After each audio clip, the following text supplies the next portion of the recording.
कैसे कोई सत्य में प्रवेश करे, कैसे उस परम रहस्य को जान पाए जो निकट है फिर भी नहीं जाना जाता, और जो सदा से पास है फिर भी खो गया है।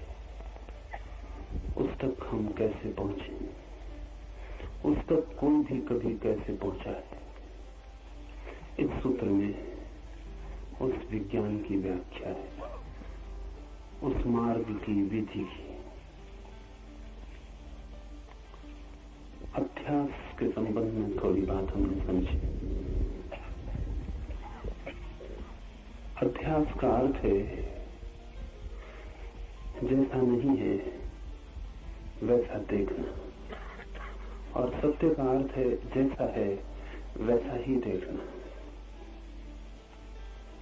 हम जो भी देखते हैं वो अध्यास है। हमारी दृष्टि में हम सम्मिलित हो जाते हैं, और जो भी हमारा अनुभव है वो वस्तुगत ऑब्जेक्टिव नहीं होता, सब्जेक्टिव आत्मगत हो जाता है। जो वहां बाहर है, जैसा है वैसा ही हम तक नहीं पहुंचता। हमारा मन उसे विकृत कर लेता है, सजा संवार लेता है, सजावट कर देता है, आभूषण पहना देता है, काट छांट कर देता है, छोटा बड़ा बहुत बहुत रूपों में उसे रूपांतरित कर देता है। जो बड़े से बड़ा रूपांतरण है, जो गहरा से गहरा अध्यास है, वो है हम प्रत्येक चीज के साथ अपने को जोड़ लेते हैं जिससे हम जुड़े हुए नहीं।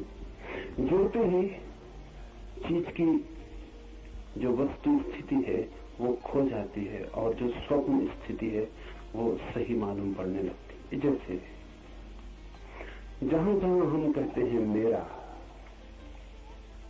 कहते हैं मेरा मकान, मकान हम न थे तब भी था, हम न होंगे तब भी होगा।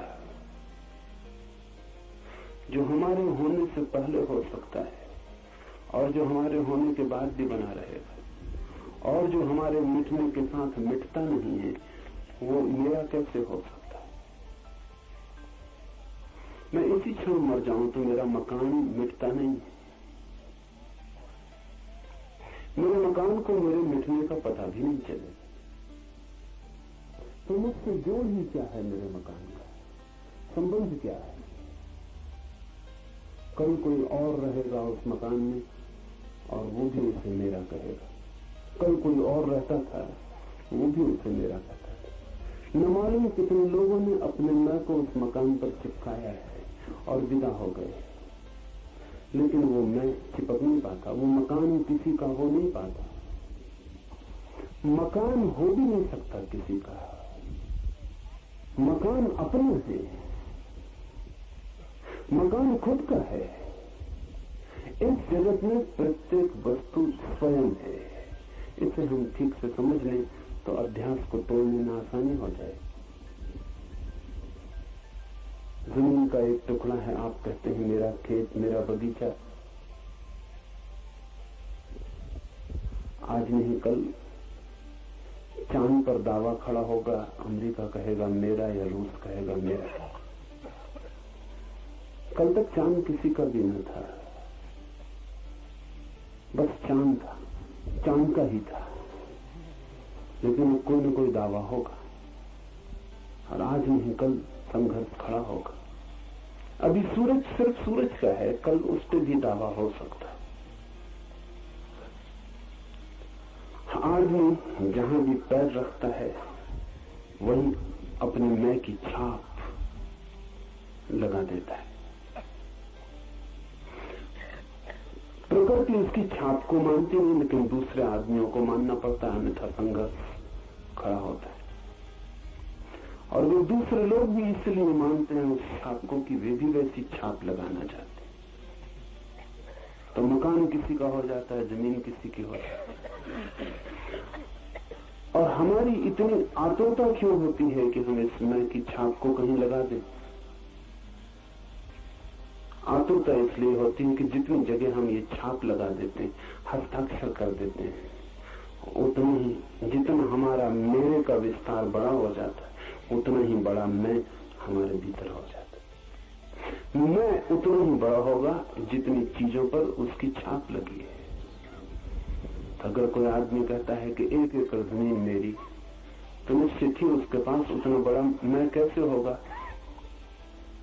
दूसरा आदमी कहता है 1000 एकड़ जमीन मेरी।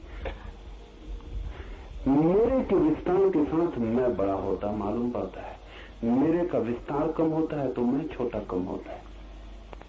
तो मैं की एक एक ईंट मेरे से निर्मित होती है। तो जितना ज्यादा मैं कह सकूं मेरा, उतना बड़ा मैं का महल खड़ा हो जाता है। इसलिए सारे जीवन हम एक ही दौड़ में होते हैं कि कितनी ज्यादा चीजों पर छाप लगा दें अपनी, कह पाए कि मेरी। इस छाप लगाने में चीजों पे छाप लग भी जाती और हम छाप लगाते लगाते विदा हो जाते, और जिसे हमने कहा था मेरा, उस पर कोई और छाप लगाना शुरू कर देता है। वस्तुएं अपनी हैं, किसी की भी नहीं। उपयोग उनका हो भी सकता है, मालकियत नहीं हो सकती। मालकियत भ्रम है। और उपयोग जब हम करते हैं तब अनुग्रह का भाव होना चाहिए, क्योंकि जो हमारा नहीं है उसका हम उपयोग कर रहे हैं। लेकिन जब हम कहते हैं मेरा, तो अनुग्रह का भाव भी चला जाता है और मेरे का एक जगत निर्मित हो जाता है। उसमें धन है, पद है, प्रतिष्ठा है, शिक्षा है, सब सम्मिलित है। और यही सम्मिलित हो तो भी आश्चर्य नहीं, जिन चीजों का मैं से कोई भी संबंध नहीं होता वे भी सम्मिलित हो जाती हैं। हम कहते हैं मेरा धर्म, मेरा ईश्वर, मेरा देवता, मेरा मंदिर, जिनसे कि मैं का कोई भी संबंध नहीं हो सकता। और अगर हो तो फिर इस जगत से छुटकारे का कोई उपाय नहीं। क्योंकि अगर धर्म भी मेरा और तेरा हो सके और ईश्वर भी मेरा और तेरा हो सके, तब तो बड़ी कठिनाई है। फिर तो इस मेरे के बाहर जाने का मार्ग कहां मिलेगा। ईश्वर भी इसके भीतर आ जाता हो तो फिर बाहर जाने के लिए कोई जगह भी नहीं बचती। लेकिन हम मेरे की छाप मंदिर और मस्जिद पे भी लगा देते हैं, हम ईश्वर पे भी लगा देते हैं। आदमी जहां भी जाता है वहां मेरे को लेकर पहुंच जाता है। और इसके अनुसांगिक हिस्से समझ लें। मैं बड़ा होता है मेरे से, लेकिन जितना मेरे का फैलाव होता है उतना दुख भी बढ़ जाता है। अकेला मैं ही बड़ा होता तब भी कोई कठिनाई न थी। मैं की बढ़ती दुख की भी बढ़ती है, क्योंकि मैं है एक घाव, और जितना बड़ा मैं होता है उतनी आप चोट के लिए खुले हो जाते, उतनी बड़ी जगह हो जाती जिस पर चोट की जा सकती है। जैसे कि बड़ा घाव हो तो उस पर दिन भर चोट लगे, कहीं से भी उठे बैठे और चोट लगे। घाव है बड़ा, जगह है बड़ी, कुछ भी इशारा चोट बन जाता है। जितना बड़ा मैं हो उतनी बड़ी चोट लगने लगती है, उतना दुख होता है। मेरे के विस्तार से मैं बढ़ता है, रस आता है। मैं बढ़ता है, दुख भी बढ़ता है। इधर लगता है सुख बढ़ रहा है, उधर साथ साथ दुख भी बढ़ता जाता है। जितना हम सुख बढ़ाते हैं उतना दुख बढ़ता चला जाता है। और इन दोनों के बीच में एक अध्यास, एक भ्रम चल रहा है। जहां मेरे का कोई उपाय नहीं कहने का, वहां हम व्यर्थ ही झूठ ही मेरा कहे चले जाते हैं। ये हाथ जिसको आप मेरा कहते हैं, शरीर जिसको आप मेरा कहते हैं, ये भी आपका नहीं है। आप नहीं थे तब भी इस हाथ की हड्डी, इस हाथ की चमड़ी, इस हाथ का खून कहीं था, और आप नहीं होंगे तब भी ये होगा। आपके शरीर में जो हड्डियां हैं वो न मालूम कितने शरीरों में हड्डियां रह चुकी। जो आज आपका खून है कल किसी पशु में बहता था, परसों किसी वृक्ष में बहता था, और न मालूम कितनी लंबी यात्रा है उसकी, अरबों खरबों वर्षों की। आप नहीं होंगे तब भी आपके शरीर में एक एक कण कोई भी नष्ट होने वाला नहीं है, वो सब बना रहेगा, वो किन्हीं और शरीरों में बहेगा। इसे ऐसा समझें कि जो सांस अभी आपके भीतर है, एक क्षण पहले आपके पड़ोसी के भीतर थी। जो आपके पास में बैठा है उसने जो सांस छोड़ दी है वो अब आपकी सांस हो गई। क्षण भर पहले वो कहता था मेरी सांस, क्षण भर बाद उसकी नहीं रही, किसी और की हो गई है। और आप दूसरा भी कह न पाएगा, मेरी सांस की दूसरे की हो जाएगी। जिंदगी प्रतिपल किसी का दावा स्वीकार नहीं करती, बही चली जाती और हम दावे ठोकते चले जाते। ये दावे का जो भ्रम है, ये मनुष्य का गहरे से गहरा अध्यास है। तो जब भी कोई आदमी कहता है मेरा, तब अज्ञान में गिरता है। ये सूत्र इस अध्यास को तोड़ने के लिए है। जमीन तो मेरी है ही नहीं, मकान तो मेरा है ही नहीं, धन तो मेरा है ही नहीं, शरीर भी मेरा नहीं। आपका जो शरीर है वो आपके माँ और पिता के अणुओं से बना, वो आपके पहले थे और वे अणु लंबी यात्रा करके आ रहे हैं। वो आपके माता पिता के पास थे। हजारों लाखों वर्षों की यात्रा उन अणुओं की, उनसे आपका शरीर बना है।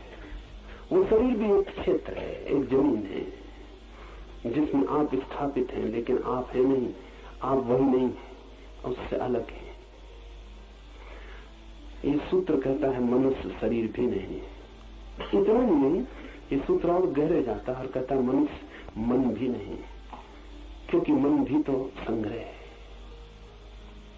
आपके पास कोई भी ऐसा एक विचार है जो आपका हो, जिसको आप कह सके मेरा, कोई विचार नहीं।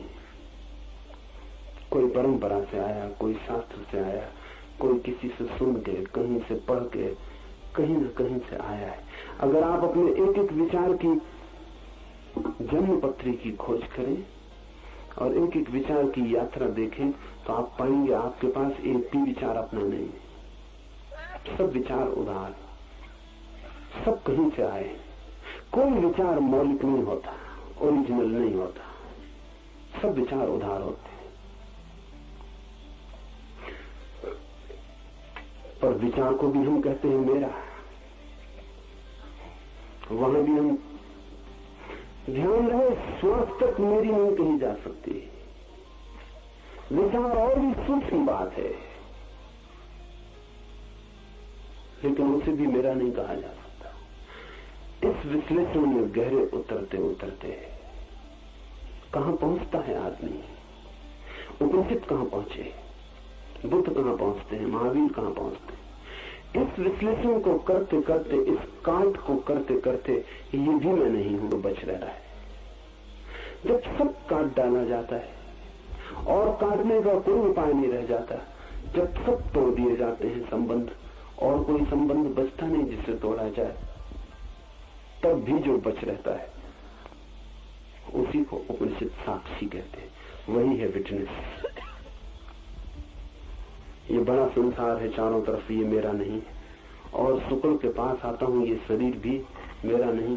और भीतर उतरता हूं, ये मन भी मेरा नहीं। फिर कौन है जिसको मैं कहूं मैं? या कि मेरे भीतर कोई भी नहीं है जिसको मैं कहूं मैं हूं या नहीं हूं? सब मेरे को तोड़ते तोड़ते शुद्धतम क्या बचता है भीतर? एक चीज बच रहती है जो नहीं कटती, जिसको काटने का कोई भी उपाय नहीं। पश्चिम में एक विचारक हुआ दिकार्त, गहरा विचारक था, और उसने तय किया कि तब तक कोई बात न मानूंगा जब तक कि असंदिग्ध सत्य उपलब्ध न हो जाए, जिस पे संदेह न किया जा सके। तो उसने चिंतन शुरू किया, बड़ी मेहनत की उसने, और शायद ये संदिग्ध मालूम पड़ी। कोई कहे ईश्वर है, संदेह किया जा सकता है, हो या न हो, लेकिन संदेह तो किया जा सकता है। कोई कहे स्वर्ग है, मोक्ष है, संदेह किया जा सकता है। दिकार्त कहता था कि मैं तो जिस पे संदेह ही न किया जा सके, ऐसा नहीं है कि जिसको सिद्ध किया जा सके, तर्क किया जा सके, नहीं, संदेह ही न किया जा सके, इनडिबिटेबल, असंदिग्ध हो तभी मानूंगा। बहुत खोज करके, लेकिन एक जगह आके वो भी रुक गया। उसने सब इनकार कर दिया, ईश्वर, स्वर्ग, नरक सब फेंक दिए, लेकिन एक जगह आके अटक गया। मैं हूं या नहीं? दिकार्त ने कहा इस पर संदेह नहीं किया जा सकता, क्योंकि अगर मैं ये भी कहूं कि मैं नहीं हूं, तो ये कहने के लिए भी मेरे होने की जरूरत पड़ जाती। तो ऐसे होगा जैसे घर के भीतर कोई आदमी हो और वो आपसे कहे कि मैं अभी बाहर गया हूं या मैं अभी घर पर नहीं हूं, आप थोड़ी देर बाद आए तब मैं आपको मिलूंगा, तब तक मैं घर लौट आऊंगा। तो उसका ये कहना ही उसके होने का प्रमाण हो जाए। इसलिए मेरे होने की तो स्थिति असंदिग्ध है। इतना तो साफ है कि मैं हूं, लेकिन क्या हूं ये इतना साफ नहीं है। शरीर हूं कि मन हूं, क्या हूं ये इतना साफ नहीं है। उपनिषद इसी की खोज में चलते हैं, साफ करते चले जाते हैं, एक एक चीज को अलग करते जाते हैं, जैसे कोई प्याज के छिलके को उघाड़ता चला जाए और जब तक छिलके बचते हैं उघाड़ते ही चले जाते हैं। अगर प्याज के छिलके उघाड़ते चले जाएं तो पीछे आपके हाथ कुछ भी न लगेगा। प्याज छिलका ही छिलका है, वस्त्र ही वस्त्र, निकालते चले जाएं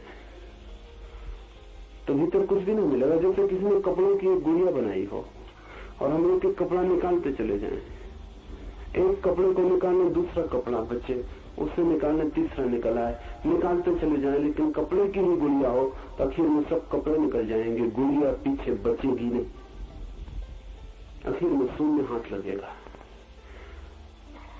तो बड़ी खोज यही है मनुष्य की कि आदमी भी कहीं परतों का ही एक जोड़ तो नहीं है कि हम उखाड़ते चले जाएं भीतर फिर कुछ बचे ही ना। कह दें कि शरीर भी मैं नहीं हूं और मन भी मैं नहीं हूं और ये भी नहीं और ये भी नहीं, फिर कहीं ऐसा ना हो कि प्याज की कहानी हो जाए, आखिर में कुछ भी ना बचे जिसको हम कह सकें कि मैं हूं। लेकिन उपनिषद कहते हैं अगर ये भी हो तो भी सत्य को जान लेना जरूरी है। अगर ये भी सत्य हो कि भीतर कुछ भी नहीं है तो भी जान लेना जरूरी है, क्योंकि सत्य को जान लेने के परिणाम महत्वपूर्ण है। लेकिन खोज करने पर अंततः पता चलता है कि नहीं, वस्तुओं का जोड़ ही नहीं है आदमी, मात्र परत और परत और परत ही नहीं है। परतों के भीतर भी कुछ है जो परतों से भिन्न है, लेकिन उसका पता तभी चलता है जब हम सब परतों को उखाड़ के भीतर पहुंचे। उस तत्व का नाम उपनिषद कहते हैं साक्षी। ये बड़ा कीमती शब्द है और बड़ा मूल्यवान, और पूरब का सारा चिंतन, सारी मनीषा, सारी प्रतिभा इस एक छोटे से शब्द में निहित हो गई है। इससे महत्वपूर्ण शब्द पूरब ने दूसरा दुनिया को नहीं दिया है, साक्षी। साक्षी का मतलब क्या है? साक्षी का मतलब है देखने वाला, गवाह। मैं शरीर नहीं हूं ऐसा किसको अनुभव होता है? मैं मन नहीं हूं ऐसा किसको अनुभव होता है? ऐसा कौन इनकार करता चला जाता है कि मैं ये नहीं हूं, मैं ये नहीं हूं, मैं ये नहीं। एक तत्व है हमारे भीतर दर्शन का, दृष्टि का, दृष्टा का, देखने का। हम देख रहे हैं, हम जांच रहे हैं। वो जो देख रहा है वही है साक्षी। जो दिखाई पड़ रहा है वही है जगत। जो देख रहा है वही हूं मैं, और जो दिखाई पड़ रहा है वही है जगत। अध्यास का अर्थ है कि जो देख रहा है वो भूल से ये समझ लेता है कि जो दिखाई पड़ रहा है वो मैं हूं। ये अध्यास है। एक हीरा मेरे हाथ में रखा है, उसे मैं देख रहा हूं। अगर मैं ये कहने लगूं कि मैं हीरा हूं तो अध्यास होगा, क्योंकि हीरा मेरे हाथ पर रखा है, दिखाई पड़ रहा है, ऑब्जेक्ट है, एक विषय है, और मैं देखने वाला हूं, अलग हूं। देखने वाला सदा ही अलग है उससे जो दिखाई पड़ता है। देखने वाला कभी भी दृश्य के साथ एक नहीं है। देखने वाला सदा ही दिखाई पड़ने वाले से भिन्न है। मैं आपको देख रहा हूं क्योंकि आपसे भिन्न हूं, आप मुझे देख रहे हैं क्योंकि मैं आपसे भिन्न हूं। जो भी दिखाई पड़ता है वो आपसे भिन्न है। उसको ही अपने से अभिन्न समझ लेना अध्यास है। जिसको आप देख रहे हैं उसके साथ इतने मोहित हो जाना कि लगने लगे ये मैं ही हूं। यही भ्रांति है। इस भ्रांति को तोड़ना है और अंततः उस शुद्ध तत्व को खोज लेना है जो सदा ही देखने वाला है और कभी दिखाई नहीं पड़ता है। ये थोड़ा कठिन है। जो देखने वाला है वो कभी दिखाई नहीं पड़ सकता है, क्योंकि वो किसको दिखाई पड़ेगा? आप सारी चीजों को देख सकते हैं जगत की, सिर्फ अपने को छोड़कर। आप अपने को कैसे देखिएगा? क्योंकि देखने में दो की तो जरूरत पड़ेगी ही, जो देखे और जो दिखाई पड़े। आप सब कुछ देख सकते हैं, अपने भर को आप नहीं देख सकते। कैसे देखिएगा? किसी चमीटे से हम उसी चमीटे को पकड़ने की कोशिश करने लगे, सब पकड़ सकते हैं उस चमीटे से, सिर्फ उसी चमीटे को पकड़ने की कोशिश असफल जाएगी और तब बड़ी मुश्किल होगी कि चमीटा भी कैसा पागल है, सब कुछ पकड़ लेता है तो अपने को क्यों नहीं पकड़ पाता? हम सब कुछ देख लेते हैं, अपने को नहीं देख पाते, देख भी नहीं पाएंगे। और जिसको भी हम देख लेंगे जान लेना कि वो हम नहीं है। तो जिस चीज को भी आप देखने में समर्थ हो जाएं, आप समझ लेना कि इतनी बात तय हो गई कि ये मैं नहीं हूं। कोई आदमी अगर ईश्वर का दर्शन कर ले तो समझ लेना एक बात पक्की हो गई कि आप ईश्वर नहीं है। आपको भीतर प्रकाश का दर्शन हो जाए तो समझ लेना एक बात पक्की हो गई कि आप प्रकाश नहीं है। आपको भीतर आनंद का अनुभव हो जाए तो आप एक बात पक्की समझ लेना कि आप आनंद नहीं है। जिस चीज का भी अनुभव हो जाए वो आप नहीं है। आप तो वो है जिसको अनुभव होता है। तो जो भी चीज अनुभव बन जाती है उसके आप पार हो जाते। इसलिए एक कठिन बात समझ लेनी उपयोगी होगी कि अध्यात्म कोई अनुभव नहीं है। दुनिया में सब चीजें अनुभव है, अध्यात्म कोई अनुभव नहीं है। अध्यात्म तो उसकी तरफ पहुंच जाना है जिसको सब अनुभव होता है और जो स्वयं कभी अनुभव नहीं बनता। अनुभोक्ता, साक्षी, दृष्टा। आपको मैं देखता हूं, उधर आप हैं, इधर मैं हूं। उधर आप हैं जो दिखाई पड़ रहा है, इधर मैं हूं जो देख रहा है। ये दो हैं। अपने को बांटने का कोई उपाय नहीं कि मैं अपने को दो टुकड़े में कर लूं और एक देखे और एक दिखाई पड़े। अगर टुकड़ा हो सके, दो टुकड़े हो सके, तो जो टुकड़ा देखेगा वही मैं हूं और जो टुकड़ा दिखाई पड़ेगा वो मैं नहीं रहा। वो बात समाप्त हो गई, वो मुझसे टूट गया, वो अलग हो गया। उपनिषद की व्यवस्था, प्रक्रिया, विधि यही है। नेति नेति, जो भी दिखाई पड़ जाए कहो कि ये भी नहीं। जो भी अनुभव में आ जाए कहो ये भी नहीं। और हटते जाओ पीछे, हटते जाओ पीछे, हटते जाओ पीछे। उस समय तक हटते जाओ जब तक कि कोई भी चीज इनकार करने को बाकी रहे। एक ऐसी घड़ी आती है सब दृश्य खो जाते। एक ऐसी घड़ी आती सब अनुभव गिर जाते। सब ध्यान रखना, सब काम वासना का अनुभव तो गिरता ही है, ध्यान का अनुभव भी गिर जाता है।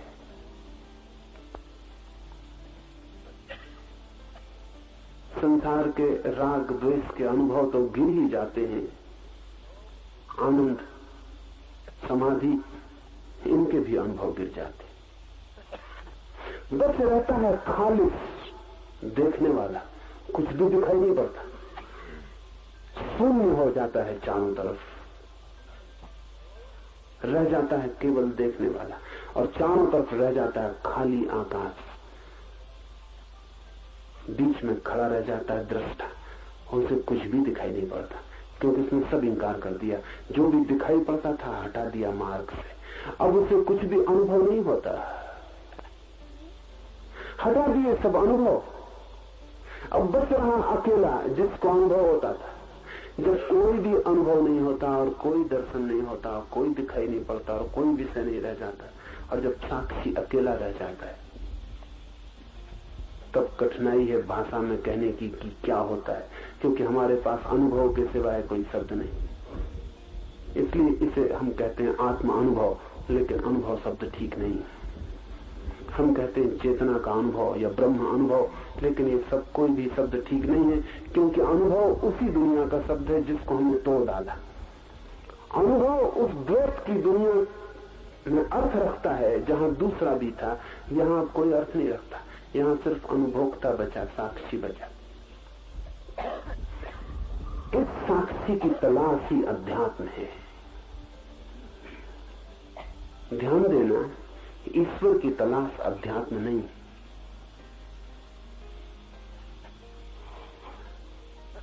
पुराने योग सूत्रों ने ईश्वर की चर्चा ही नहीं की, बात ही नहीं उठाई, कोई जरूरत न थी। बाद में योग सूत्रों ने ईश्वर की चर्चा भी की तो उसको भी एक अध्यात्म की खोज का साधन का साध्य नहीं।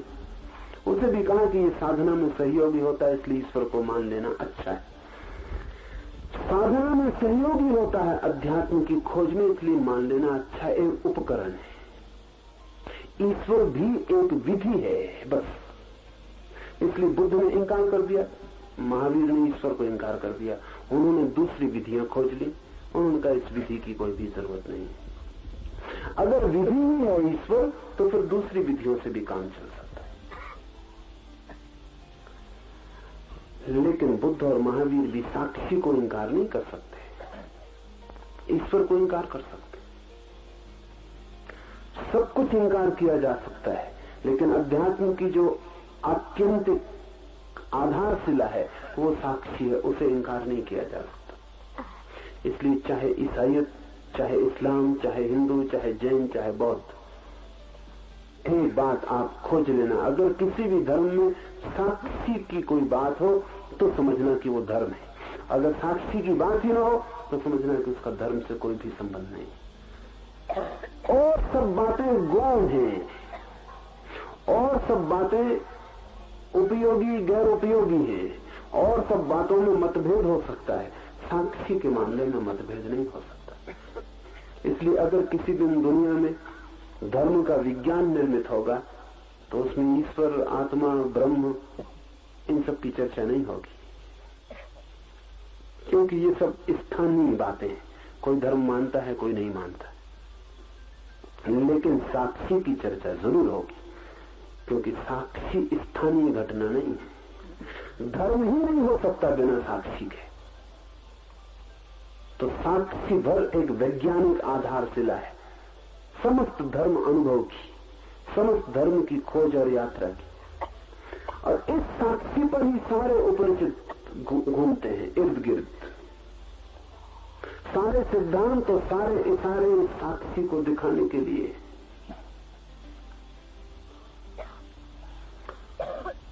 थोड़ा हम समझने की कोशिश करें, क्योंकि शब्द से तो समझ में आ जाता है कि साक्षी का क्या मतलब है, लेकिन साधना में बड़ी जटिल बात है।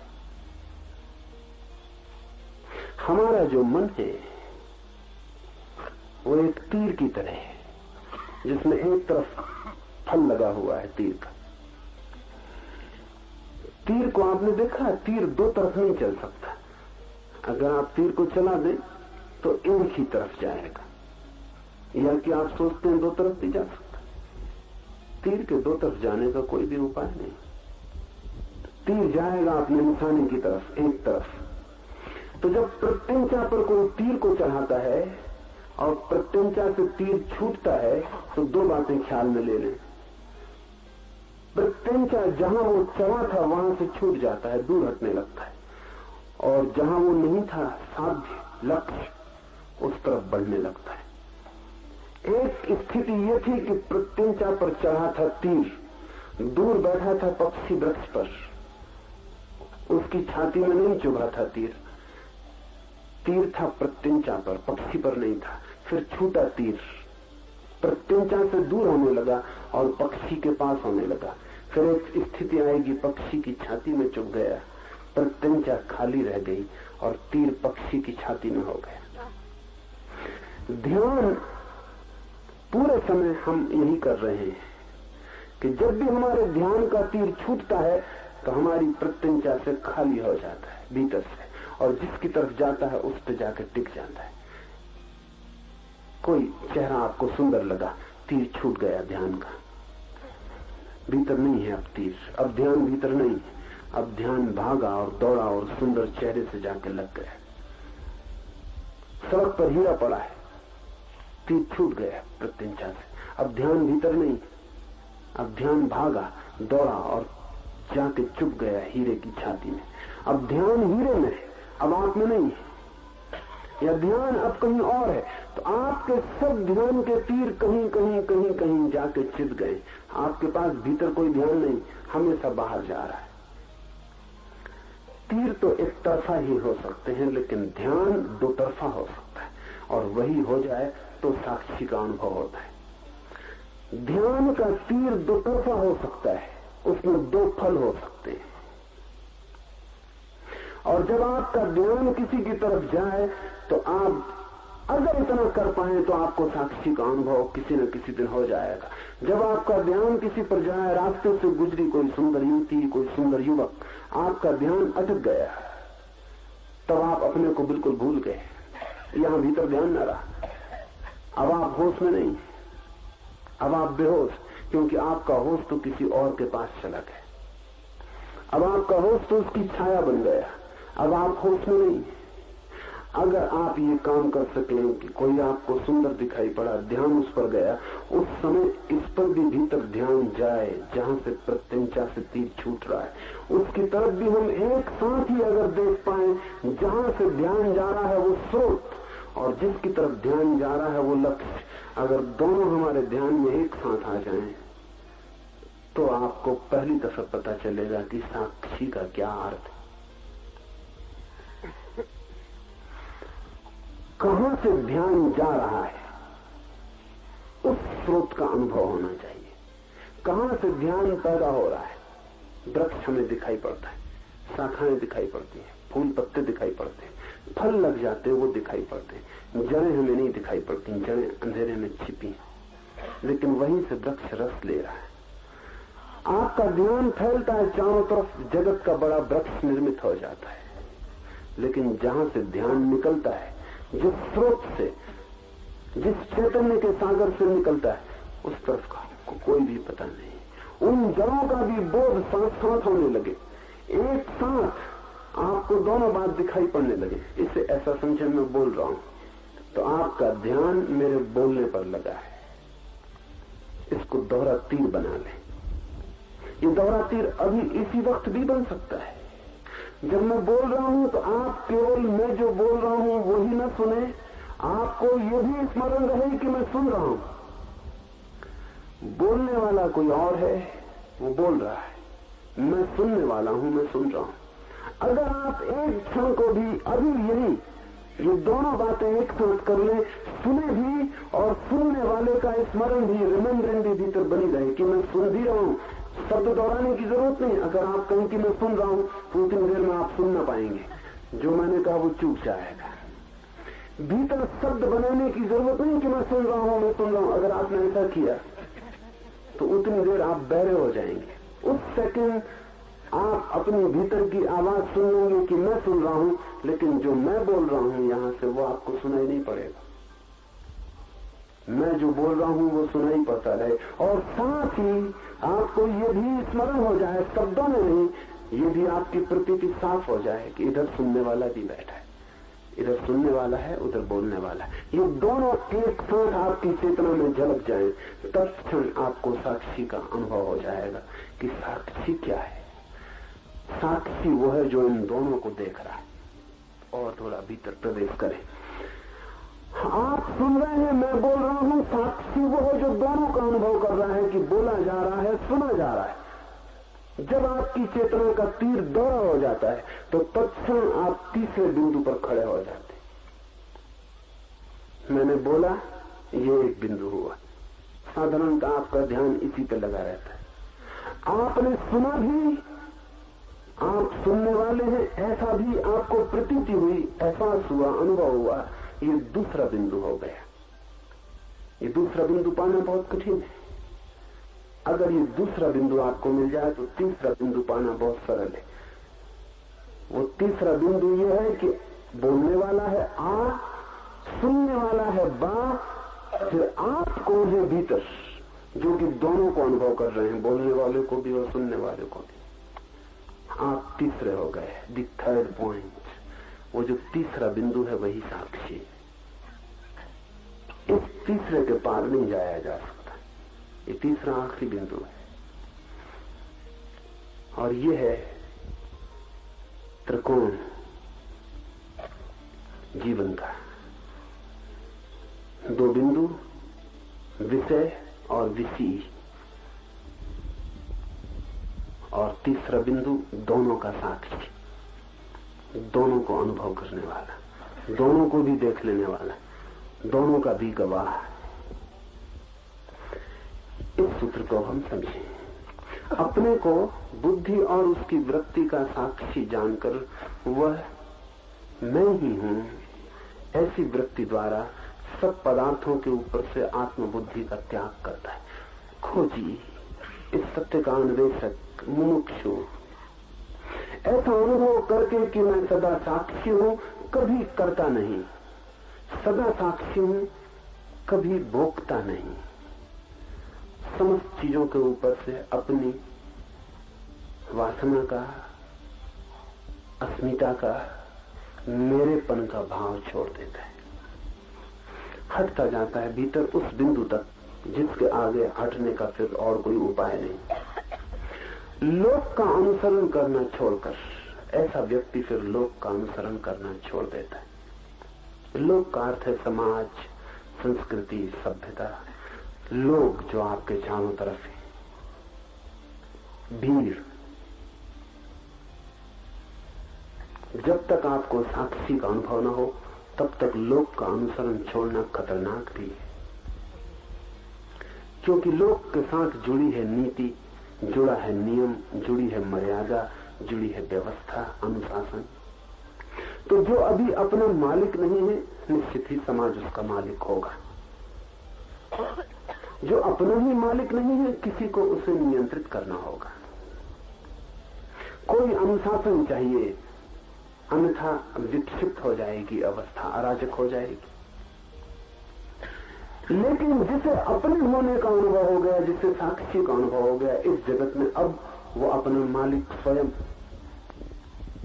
ये बड़े मजे की बात है। जो सब मालिकियत छोड़ देता है वो अपना मालिक हो जाता है, और जो सब मालिकियत इकट्ठा करता रहता है वो केवल खबर देता है कि अपनी मालिकियत उसके पास नहीं। इसका मतलब ये हुआ कि जो इस कोशिश में लगा है कि मेरा हो मकान, मेरी हो जमीन, मेरा हो राज्य, मेरा हो ये, मेरा हो वो, एक बात पक्की है कि वो खुद का नहीं। क्योंकि जिसे अपने भीतर का राज्य मिल जाए उसे फिर सब राज्य फीके और व्यर्थ हो जाते, और जो अपने साम्राज्य को पाले फिर उसकी कोई आकांक्षा किसी साम्राज्य की नहीं रह जाती। उसके पास साम्राज्य भी हो तो भी व्यर्थ हो जाता है। अगर उसकी बाहर के साम्राज्य की वासना प्रबल है तो इस बात की खबर है, इंगित है, इशारा है कि भीतर के मालिक का उसे कुछ भी पता नहीं, उसी की कमी पूर्ति कर रहा है। भीतर मालिक नहीं है, चीजों की मालिकियत बना के भरोसा बिठा रहा है अपने पर कि मैं मालिक हूं। देखो इतनी है मेरी जमीन, इतना है मेरा धन, इतना है मेरा फैलाव। ऐसा करके वो अपने को भरोसा दिला रहा है कि नहीं, कौन कहता है कि मैं मालिक नहीं हूं, इतनी चीजों का मालिक हूं। ये मालिकियत झूठी है, क्योंकि चीजों का कोई जगत में कभी मालिक नहीं होता। भर्तहरि राज्य छोड़कर चला गया तो बड़ी मीठी घटना घटी। राज्य छोड़कर जंगल में चला गया, साधना करने लगा, ध्यान में लीन रहने लगा। एक दिन अचानक ऐसा हुआ कि बैठा है अपनी गुफा के द्वार पर, एक घुड़सवार अचानक रास्ते पर आया। उसके आते देरी भी नहीं हुई थी कि दूसरा घुड़सवार दूसरी मार्ग से भी उसी के सामने गुफा के द्वार पर आ गया।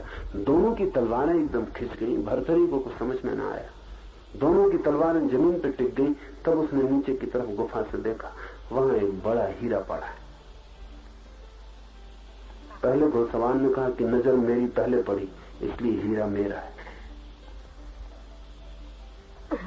दूसरे घुड़सवार ने कहा कि मेरी तलवार की तरफ देखते हो, मेरी भुजाओं की तरफ देखते हो? नजर कब किसकी पड़ी इससे क्या लेना देना है? जो मालिक हो सकता है वो मालिक है, मालिक में हूं। तलवारें खिंच गई, गर्दनें कट गई। क्षण भर बाद ही दोनों गर्दनें जमीन पर कटी हुई पड़ी थी, दोनों शरीर रक्त से भरे हुए जमीन पर पड़े थे। हीरा अपनी जगह पड़ा था। भर्तहरि ने कहा कि बड़ी हैरानी की बात है, जिस हीरे के लिए दोनों ने मालकियत की और दोनों मिट गए, उस हीरे को पता भी नहीं होगा कि क्या क्या हो गया उसके आसपास, और पता नहीं इस हीरे के आसपास कितना कितना नहीं हो गया होगा। और हीरा वहीं पड़ा है, और कितने लोग कटते पिटते रहेंगे उस हीरे के लिए, और हीरा वहीं पड़ा रहेगा। मालकियत की कोशिश वस्तुओं पर इस बात की खबर है कि अपने पर मालकियत नहीं। और जब कोई व्यक्ति साक्षी का अनुभव करने लगता है तो अपना मालिक हो जाता है। मालकियत की वासना गिर जाती। अब वो किसी का मालिक नहीं होना चाहता, क्योंकि वो जानता है कोई उपाय ही नहीं है किसी और के मालिक होने का। इसे दोहरा दूं, कोई उपाय ही नहीं है किसी और के मालिक होने का। पति अगर सोचता हो कि पत्नी का मालिक है तो विक्षिप्त है, पत्नी अगर सोचती हो कि पति की मालिक है तो उसके मस्तिष्क के इलाज की जरूरत है। कोई मालिक किसी का हो नहीं सकता, क्योंकि सभी अपने मालिक पैदा हुए। स्वभाव से सबकी मालिकियत भीतर छिपी है, उसे किसी भी हिसाब से हटाया नहीं जा सकता। और जब तक वो हटे ना, तब तक दूसरा कोई मालिक कैसे हो सकेगा। इसलिए एक मर्जी की घटना घटती, पति सोचता है मैं मालिक हूं, पत्नी हंसती है भीतर मनी मन में, और वो जानती है कि मालिक मैं हूं। इसीलिए कलह, 24 घंटे कलह। वो कलह इसी बात की है कि प्रतिपल तय करना पड़ता है कि मालिक कौन है अधिकार में। भरोसा पक्का नहीं, कभी भी पक्का भरोसा नहीं, किसी चीज का कोई भरोसा नहीं। तो व्यक्तियों का तो बिल्कुल भरोसा नहीं। हीरे तक की मालकियत नहीं हो सकती तो जीवित व्यक्ति की मालकियत कैसे हो सकती? साक्षी जिसको अनुभव हुआ वो सब मालकियत छोड़ देता है, क्योंकि अपना मालिक हो जाता है। जो मालकियत हो सकती है वो उसकी हो जाती, जो नहीं हो सकती उस पागलपन में वो नहीं पड़ता। ऐसी अवस्था में वो लोक की चिंता छोड़ देता है, क्योंकि अब कोई नियंत्रण उसके ऊपर नहीं, अपना नियंता है। अब अपने पैर से ही यात्रा कर सकता है, अब अपने ही प्रकाश में चल सकता है। अब किसी उधार प्रकाश की कोई भी जरूरत नहीं। लोक का अनुसरण करना छोड़कर वो देह का अनुसरण करना भी छोड़ देता है, दूसरों का अनुसरण तो छोड़ ही देता है। जैसे ही साक्षी की प्रतीति गहरी होती, वो देह की गुलामी भी छोड़ देता है। फिर देह उससे नहीं कहती कि ऐसा करो तो वो करे, उससे जो करना होता है वही करता, और देह छाया की तरह उसके पीछे चलती। अभी आपकी देह छाया की तरह नहीं चलती, आप छाया की तरह देह के पीछे चलते। देह कहती ऐसा करो, वैसा आपको करना पड़ता है। देह कहती ऐसा मत करो, वैसा आपको रोकना पड़ता है। देह मालिक है, उसके इशारे आपको चलाते हैं। होगी ही, क्योंकि जो अपना मालिक नहीं है, समाज उसका मालिक होगा और प्रकृति उसकी मालिक होगी। समाज है हमारे चारों तरफ फैला हुआ मनुष्यों का समूह, और देह है हमारी पृथ्वी से प्रकृति से जुड़ी हुई। जो अपना मालिक हुआ वो लोगों के समूह के व्यवस्था से भी मुक्त हो जाता है और प्रकृति की व्यवस्था से भी। फिर देह उसे नहीं बताती कि ऐसा करो, फिर वही चलता है और देह उसका अनुसरण करती है। देह के अनुसरण करने की घटना बड़ी मूल्यवान है। हमें तो ख्याल में भी नहीं आ सकता कि देह कैसे अनुसरण कर सकती है। हम सोच भी नहीं सकते जब देह को भूख लगेगी तो महावीर को भी तभी भूख लगेगी ना जब देह को भूख लगेगी, और जब देह कहेगी कि भूख लगी, तभी तो महावीर भोजन की तलाश पे निकलेंगे भिक्षा के लिए। देह कैसे पीछा करेगी? क्या महावीर कह देंगे कि ठीक है मुझे भूख लगी तो देह को भूख लग जाएगी? क्या मतलब देह के अनुसरण का? गहरा कीमिया है। निश्चित ही महावीर जब तक राजी न हो तब तक देह को भूख नहीं लगेगी। नहीं लगने का क्या मतलब है? देह को क्या होता है, देह को क्या प्रतीतियां होती हैं, ये महावीर जब सुनने को राजी होंगे तभी देह बता पाएगी। इसलिए महावीर तय करते हैं कि मैं 1 महीना उपवास करूंगा। आप तय करें कि मैं आज उपवास करूंगा, तो आप 24 घंटे भोजन करेंगे। मन ही मन में भोजन चलेगा, क्योंकि देह कहेगी मालिक कौन है मुझसे बिना पूछे। उपवास तो ठीक है, तो देह 24 घंटे खबर देगी भूख भूख भूख, और आपकी पूरी चेतना भूख से आच्छादित हो जाएगी। ऐसे भूखे रहने में ज्यादा देह दिक्कत नहीं देगी। अगर एक दिन भोजन न करे तो देह इतना परेशान न करेगी। सुबह से तय कर ले, ये बड़े मजे की बात है। अगर आप रोज 1 बजे भोजन करते हैं तो सुबह से 1 बजे तक तो भोजन करते ही नहीं है। रोज 1 बजे भोजन करते हैं, कल सुबह 6 बजे उठ के तय कर लें कि आज उपवास करेंगे। सुबह 6 बजे से भोजन शुरू हो जाए। 1 बजे तक तो रुकना चाहिए था देह को कम से कम, लेकिन देह को इशारा मिल गया कि आप मालिकियत करने की कोशिश कर सकते। देह सुबह से उपद्रव शुरू कर देगी। 1 बजना तो बहुत दूर का मामला है। कभी ऐसा न होता था 1 बजे भूख लगती थी, आज सुबह 6 बजे से शुरू हो जाए। देह की मालिकियत पुरानी, हजारों हजारों जन्मों की, और जिसकी भी मालिकियत हो, कोई अपनी मालिकियत इतनी आसानी से नहीं छोड़ता। महावीर कहते हैं महीने भर उपवास करूंगा, तो महीने भर के लिए देह चुप हो जाती, कोई खबर नहीं देती। देह अनुसरण करती, इसका अर्थ ये देह कोई खबर नहीं देती। महीने भर के बाद ही देह खबर देगी कि भूख लगी कि नहीं लगी। महीने भर तक देह चुप होगी। मगर इसका क्या मतलब है कि अभ्यास करने से ऐसा हो जाएगा कि रोज रोज अभ्यास करते रहें जैसा कोई व्यायाम करता है, ऐसा रोज रोज अभ्यास करते रहें उपवास का तो धीरे धीरे आदत हो जाएगी। इस गलती में मत पड़ना। अभ्यास और आदत का सवाल नहीं, साक्षी के अनुभव का सवाल है। अगर साक्षी का अनुभव होगा तो देह महीना नहीं, अगर साल भर के लिए भी महावीर कह दे तो देह चाहे सूख जाए, मर जाए, समाप्त हो जाए, लेकिन महावीर को खबर पहुंचाने की जरूरत नहीं होगी, हिम्मत नहीं होगी कि महावीर को खबर पहुंचाए कि भूख लगी है। ये काम देह का नहीं है कि वो खबर पहुंचाए। ये तो एक दफा तय करने की बात है कि मालिक कौन है। जब तक देह को पता है कि मालिक मैं हूं, तब तक वो मालिकियत करती। जब आपका साक्षी अनुभव में आ जाता है, देह की मालिकियत तत्क्षण मिट जाती, कानून ही बदल जाता है भीतर का। देह आपके पीछे चलने लगती, और तब बड़े अनूठे अनुभव है। महावीर के पीछे हजारों लोगों ने उपवास किए, लेकिन महावीर जैसे उपवास की बात मुश्किल। न मालूम कितने जैन साधु उपवास में लगे हुए, लेकिन महावीर का शरीर देखा, उनकी मूर्ति देखी। जैन साधुओं के शरीर को उनके सामने रखे तो पता चलेगा कि मामला फर्क कहां होगा। इनकी देह तो पूरी खबर दे रही, उनको नहीं आप तक को खबर दे रही कि भूख लगी। महावीर की देह खबर नहीं देती, उनको तो खबर देती नहीं, आपको भी खबर नहीं देती कि भूख लगी। महावीर जैसी सुंदर काया खोजनी मुश्किल है। वो सुंदर काया कह रही कि भीतर कोई मालिक हो गया है,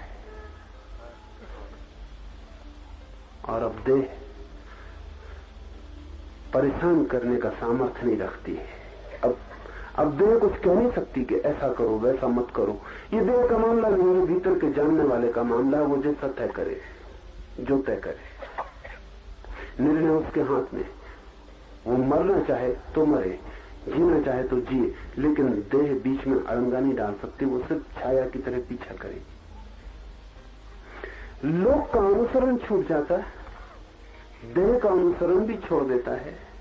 इसके पश्चात शास्त्र का अनुसरण छोड़कर आत्मा के ऊपर का अध्यास भी छोड़ देता है।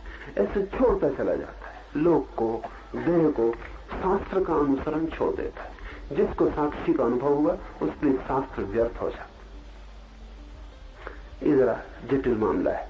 इसे हम उल्टा भी कह सकते हैं कि जिससे साक्षी का अनुभव हुआ उसके लिए शास्त्र सार्थक हो जाते।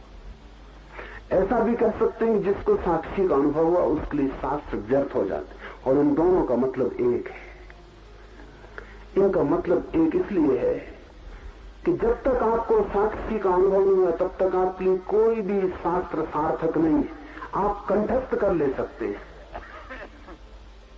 आपको पूरा वेद कंठस्थ हो सकता है, लेकिन सार्थक नहीं है, क्योंकि अर्थ शब्द में नहीं होता, अर्थ अनुभव में होता है।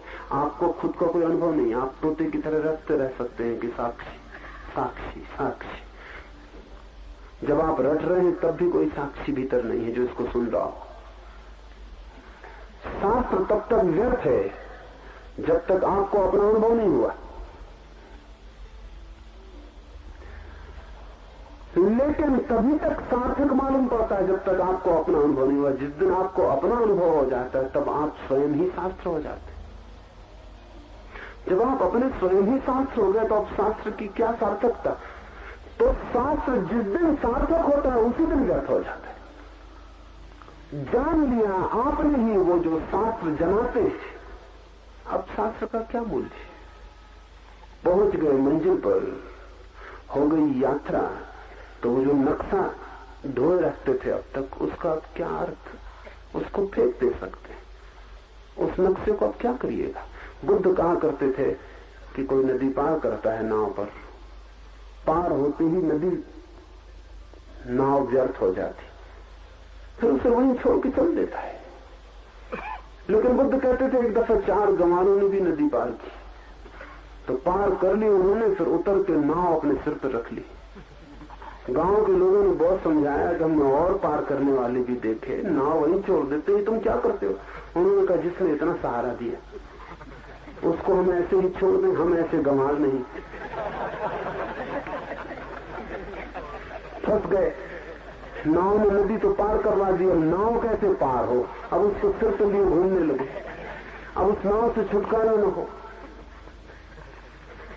और ऐसा मत सोचना कि वो लोग मर गए, वो मर गए, लेकिन उनकी औलाद उन नावों को धोती रहती। कहते हमारे बाप इसी शास्त्र को धोते, हम भी इसको धोएंगे। उनके बाप के बाप ने भी यही किया। अब हम क्या कर सकते, मजबूरी। ये सदा हमारे बाप दादों के सिर पर रहा, हम भी इसको सिर पर रखेंगे। और फिर इस शास्त्र नाव है, इससे कितने ऋषि मुनि पार नहीं हो गए। जिस दिन स्वयं का अनुभव होता है उस दिन शास्त्र में कुछ भी नहीं बचता। ये भी ठीक है। उसी दिन शास्त्र सार्थक होता है, ये भी ठीक है, क्योंकि उसी दिन पता चलता है जो शास्त्र ने कहा था वो ठीक है। ये पैराडॉक्सिकल विरोधाभासी वक्तव्य मालूम पड़ेगा। जिस दिन शास्त्र पता चलता है सही है उसी दिन बेकार हो जाता है, उसको छोड़ देता है, उसको असली अध्यात्म का पथिक शास्त्र को छोड़ देता है। और अंतिम बात उपनिषदों ने कमाल की कही है। सिर्फ बुद्ध ने उतनी हिम्मत की और कह दिया कि आत्मा भी मैं नहीं हूं। उपनिषद का यह आखिरी सूत्र अद्भुत है। इसमें बुद्ध का सारा सार आ गया। और अंत में जब शास्त्र भी छोड़ देता है तो आत्मा के ऊपर का भी अध्यास छोड़ देता है। फिर वो ये भी नहीं कहता कि मैं आत्मा हूं, मैं मकान नहीं हूं, यहां से शुरू हुई थी बात। मैं शरीर नहीं हूं, मैं मन नहीं हूं, यहां गहरी गई थी। ये आखिरी छलांग है कि मैं आत्मा भी नहीं हूं। इसका क्या मतलब होगा। इसका मतलब ये होगा कि अब मैं कोई भी अपनी सीमा बनाऊं वो ना समझिए। जब हम कहते हैं मैं आत्मा हूं तो आपकी आत्मा अलग हो जाती है, मेरी अलग हो जाती है। जब मैं कहता हूं मैं आत्मा हूं तो मैं व्यक्ति हो जाता हूं और ये सारी समष्टि मुझसे अलग हो जाती है। आखिरी अध्यास ये भी टूट जाता है कि मैं अलग हूं, कि मैं व्यक्ति हूं। तब ये सारी समष्टि और मेरे बीच के सारे फासले, सारी सीमाएं गिर जाती। तब बूंद सागर हो जाती। तो बूंद ये भी कैसे कहे कि मैं बूंद हूं, तब बूंद गिर के सागर हो जाती। तो बूंद कैसे कहे कि मैं बूंद हूं। आखिर में जब सब छूट जाता है तब ये भी छूट जाता है कि मैं आत्मा हूं। इसका अर्थ ये नहीं कि आत्मा नहीं है, इसका ये अर्थ है कि मैं परमात्मा हूं। आत्मा भी होने से काम नहीं कर सकता है। ये घोषणा बड़ी कठिन है, और ये घोषणा जब भी की जाती तब कठिनाई खड़ी हो जाती। अल-हिल्लाज मंसूर ने कहा मुसलमानों से कि मैं परमात्मा हूं, उन्होंने फौरन उसे सूली दे दी कि कैसी कुफ्र की बात करते हो, पाप की बात करते हो, तुम और परमात्मा। कितने ही ऊंचे हो जाओ, सिद्ध से सिद्ध हो जाओ, लेकिन कोई परमात्मा नहीं हो सकता, क्योंकि परमात्मा होने का मतलब है आखिरी बात। आदमी मिट्टी से पैदा हुआ, इतनी ऊंची उड़ान ये नहीं होगा। तो मंसूर को उन्होंने काट डाला, और जब मंसूर काटा जा रहा था तब भी मंसूर हंस रहा था। किसी आदमी ने भीड़ में से पूछा कि तुम क्यों हंस रहे हो, तो मंसूर ने कहा मैं इसलिए हंस रहा हूं कि जिसे ये काट रहे हैं उसको तो मैं पहले ही कह चुका था कि मैं नहीं। ये किसको काट रहे, ये तो हम पहले ही कह चुके, ना समझो कि ये मैं नहीं। और जब हम ये कहे तभी तो हमें पता चला कि हम परमात्मा हैं। मैं परमात्मा हूं। उमर दम आखिरी दम उसकी जबान से अनलक अनलक, मैं हूं ब्रह्म, मैं हूं ईश्वर, ये आखिरी शब्द उसके मुंह से गूंजते रहे। सरमत हुआ एक फकीर, सूफी सरमत को बड़े आदर से देखते हैं, और आदमी भी 2-4-10 इन्हीं गिने आदमियों में एक हुआ जमीन पर। औरंगजेब के पास शिकायत पहुंची सरमत की कि वो जरा अजीब सी बातें कहने लगा है।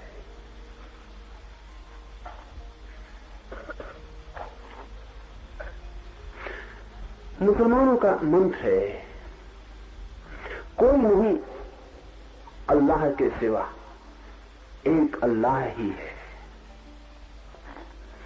लेकिन ये जो सरमत था ये सिर्फ इतना ही कहता था कोई नहीं अल्लाह, आधा तो उल्टा ही हो गया। मतलब कोई नहीं अल्लाह के सिवा, एक ही अल्लाह है, यह पूरा सूत्र। और सरमत इतना ही कहता था कोई नहीं अल्लाह। ये क्या हुआ मामला, ये तो सब बात ही बिगड़ गई। औरंगजेब ने सरमत को बुला के कहा कि हद हो गई, तुम सूफी कहते हो अपने को, फकीर कहते हो, ईश्वर का प्रेमी कहते हो, और तुम कहते हो कोई नहीं अल्लाह। तो सरमत ने कहा हम अभी यहीं तक पहुंचे हैं, आगे अभी यात्रा करनी। आप पूरा सूत्र कहते हैं कोई नहीं अल्लाह के सिवा, एक ही अल्लाह है, अभी हम वहां तक नहीं पहुंचे।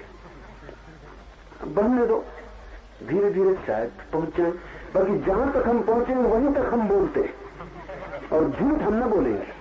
अभी हमें इतना ही पता चला है कोई नहीं अल्लाह, वो के सिवा एक ही है अल्लाह।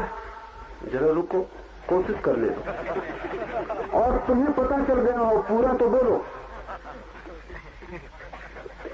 निश्चित ही कुफ्र की बात थी, और ये आदमी नास्तिक है, और इस नास्तिक के पीछे न मालूम कितने और लोग बर्बाद हो रहे हैं। सरमत की बड़ी प्रतिष्ठा थी दिल्ली में, लाखों लोग उसके चरण छूते थे इस आदमी के जो कहता था कोई नहीं अल्लाह। इसको कहते हैं चमत्कार, जब कोई आदमी कहता कोई नहीं अल्लाह और लाखों आदमी उसमें अल्लाह को देख लेते। ऐसा हुआ है, बुद्ध के साथ हुआ, महावीर के साथ हुआ, सरमत के साथ हुआ। महावीर ने कहा कोई नहीं परमात्मा,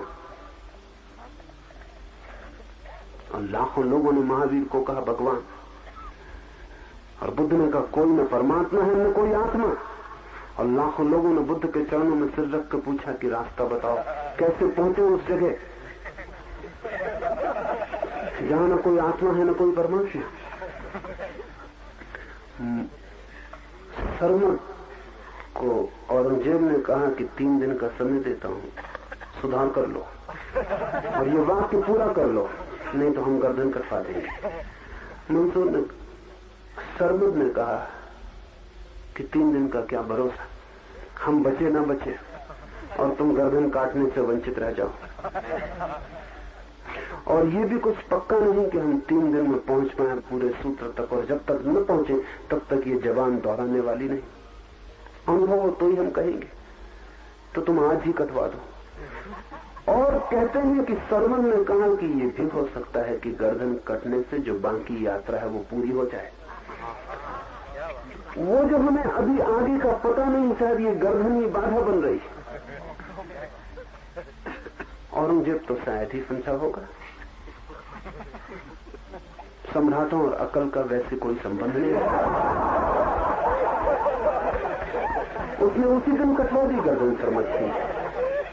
दिल्ली में जो जामा मस्जिद है उसमें उसकी गर्दन काटी गई, और जामा मस्जिद की सीढ़ियों पर जब उसकी गर्दन गिरी और सीढ़ियों पर लुढ़कने लगी तो हजारों लोगों ने ये आवाज सुनी जो वहां गवाह थे कि वो गर्दन चिल्ला के कह रही थी, कोई नहीं अल्लाह के सिवा, एक ही है अल्लाह। इसके चश्मदीद गवाह है। लाखों लोगों ने सामने सुनी ये आवाज। औरंगजेब बहुत पछताया, लेकिन तब तो कोई उपाय न था। सरमद के शिष्यों से उसने पूछा तो वो हंस रहे थे और वो कह रहे थे, सरमद कहता था कि जब तक मैं बचा हूं थोड़ा भी, तब तक आगे की बात कैसे हो सकती। अल्लाह तो उस दिन होगा जिस दिन मैं न रहूंगा, तो ये गर्दन थोड़ी बाधा है, ये कट जाए। औरंगजेब की बड़ी कृपा है, कटवा देता है। ऐसे तो हम भी काट लेते, लेकिन वक्त लगता है। वो जल्दी किए दे रहा है।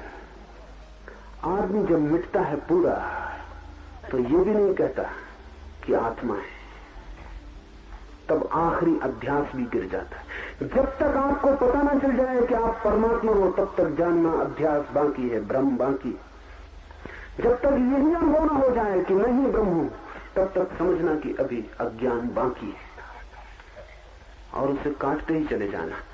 लोक से छूट जाना, देह से छूट जाना, शास्त्र से छूट जाना, और फिर अपने से भी, और फिर स्वयं से भी छूट जाना। अपने में ही स्थित होकर युक्ति, श्रवण और स्वानुभव के द्वारा अपने को ही सबका आत्मरूप जानकर योगी का मन नाश होता है। मन दब तो जाता है, कठिनाई पड़ती दबाने में भी, छिप तो जाता है, छिपाना भी मुश्किल है मामला, लेकिन नाश, मनोनाश आखिरी बात है। आपका मन शांत भी हो जाए तो कल फिर अशांत हो जाता है, फिर जाग आता है, जाग आता है, बार बार अंकुर फूट जाते हैं, बीज बना ही रहता है। कितना ही ध्यान करें, कितनी ही प्रार्थना, कितना ही प्रभु स्मरण, कितना ही नाम, कभी लगता है सब ठीक और क्षण भर में लगता है सब बिगड़ गया। कभी लगता है आ गई जगह, आ गया मकान, और फिर सब खो जाता है। एक खेल ऐसा मालूम होता है जैसे बच्चे खेलते हैं लूडो का खेल। उसमें सीढ़ियां भी रहती हैं और सांप भी रहते हैं। सीढ़ियों पर से चढ़ते हैं और फिर किसी सांप के मुंह पे पड़ गए, वापस लौट के नीचे उतर आते। ऐसा होता ही रहता है, चलते हैं उतरते हैं। करीब करीब मन के साथ ऐसा ही चलता है। कभी लगता है चढ़ गए, सब ठीक, बिल्कुल ठीक, ऐसा लगता है पहुंच गए। यही तो कहा है संतों ने, यही इसी जगह की बात कही। और इतना ख्याल भी नहीं आया कि संतों का नाम ख्याल में आया कि पकड़े सांप के मुंह में आ गए नीचे, पता चला हम वही है। वो संत वगैरह सब झूठ ही कहते रहे होंगे कि वहम हो गया होगा। एक ख्याल आ गया था कि सब ठीक हो गया, ये तो सब गड़बड़ है। मेरे पास निरंतर रोज सीढ़ियों से चढ़ने वाले, सांपों से उतरने वाले लोगों की भीड़। एक दिन आके मुझे खबर देते हैं, गजब हो गई, फैंटास्टिक। बस अब कुछ करने को नहीं रहा। दूसरे दिन सुबह कूदे पिटे चले आ रहे हैं। हर सीढ़ी के पास सांप टिका हुआ है। मन बहुत बार लगेगा कि गया और लौट आएगा, झलके मिलेंगी, इतनी देर को भी जाता है तो भी मन के पार की जरा सी झलक मिली। जरा सी देर को भी मन हट जाता है तो जगह खाली हो जाती। उस खाली जगह में से खुला आकाश और आकाश के तारे दिखाई दे जाते, एक खिड़की खुल जाती। लेकिन ज्यादा देर ये नहीं चलता। योगी तो तभी सिद्ध होता है जब मनोनाश हो जाता है। मनोनाश तभी होता है जब ऐसा अनुभव में आ जाए कि मैं आत्मा भी नहीं हूं। जब तक मुझे ऐसा लगता है कि नहीं शरीर नहीं मन लेकिन आत्मा तो मैं हूं, जब तक मेरे मैं को कोई भी सहारा बाकी है तब तक मेरा मन बीज रूप में बना रहेगा। जब तक मेरे मैं को कोई भी सहारा बाकी है कि आत्मा, तो भी मेरा मन बीज रूप में बना रहेगा। और कभी भी वर्षा की एक बूंद पड़ेगी और बीज छिटक जाएगा और अंकुर निकल आएंगे और वृक्ष बड़ा होने लगेगा। जब मैं ही नहीं बचता हूं तभी मन मिटता है। धन छोड़ना आसान, पद छोड़ना आसान, शरीर के साथ भी मोह छोड़ लेना आसान, मन के साथ भी मोह छोड़ लेना आसान, लेकिन आखिर में अपने ही साथ, अपनी निजता के साथ, मेरे होने के साथ भी मोह को तोड़ लेना अति कठिन है। उसके टूटते ही मनोनाश हो जाता है। बुद्ध के पास सारिपुत्र गया तो सारिपुत्र ने कहा कि मेरी मुक्ति कैसे हो? तो बुद्ध ने कहा तू यहां आ ही मत, तू कहीं और जा, क्योंकि हम तेरी मुक्ति करवा ही नहीं सकते, तुझसे मुक्ति करवा सकते। बुद्ध ने कहा मेरी मुक्ति नहीं होती, मुझसे मुक्ति होती है। तो अगर तेरी मुक्ति चाहता है तो तू कहीं और जा। हाँ, अगर तू तुझसे ही मुक्ति चाहता है तो ठीक जगह आ गया है, हम तुझे छुड़ा देंगे तुझसे ही। तो ये मत पूछ कि मेरा मोक्ष कैसे होगा, तू कहां बचेगा मोक्ष में। तू ये पूछ कि इस मेरे से छुटकारा कैसे हो, इस मैं से मोक्ष कैसे मिले। इसलिए बुद्ध ने मोक्ष शब्द को पसंद नहीं किया, उन्होंने शब्द चुना निर्वाण, क्योंकि मोक्ष में ऐसा लगता है मेरा इतना तो बचेगा कम से कम कि आत्मा बचेगी।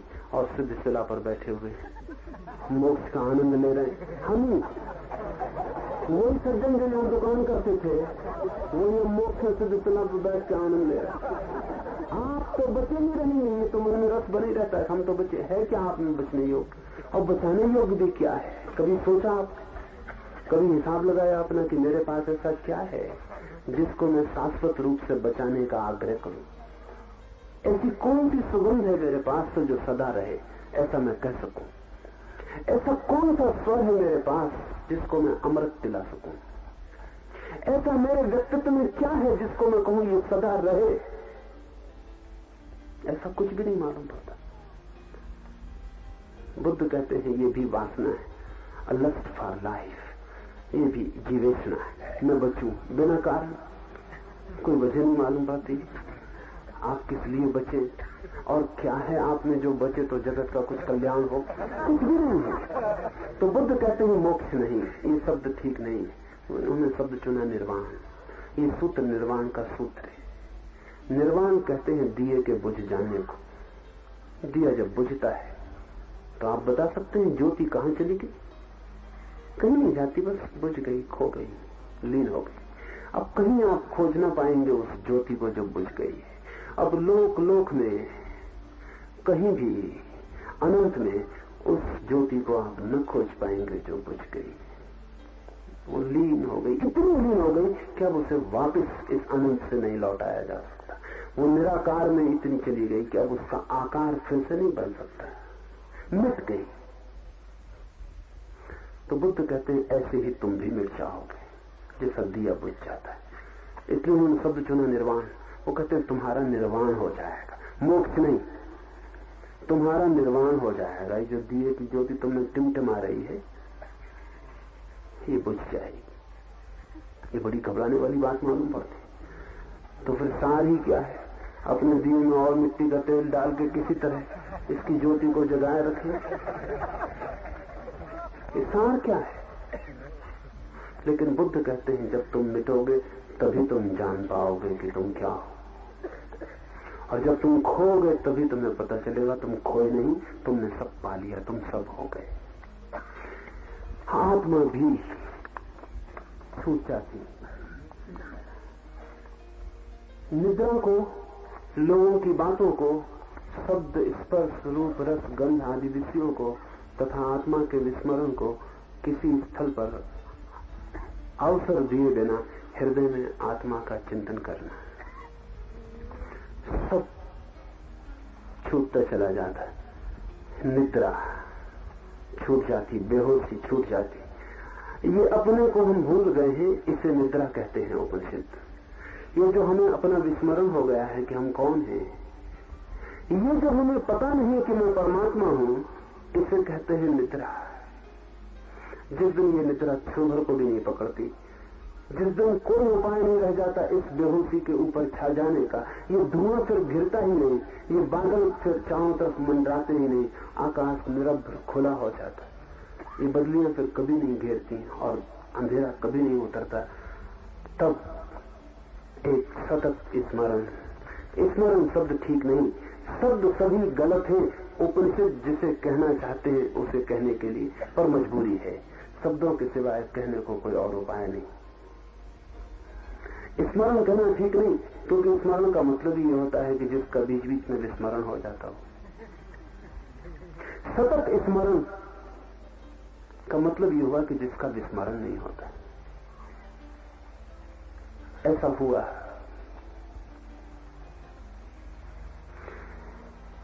एक तिब्बत में फकीर हुआ नारोपा।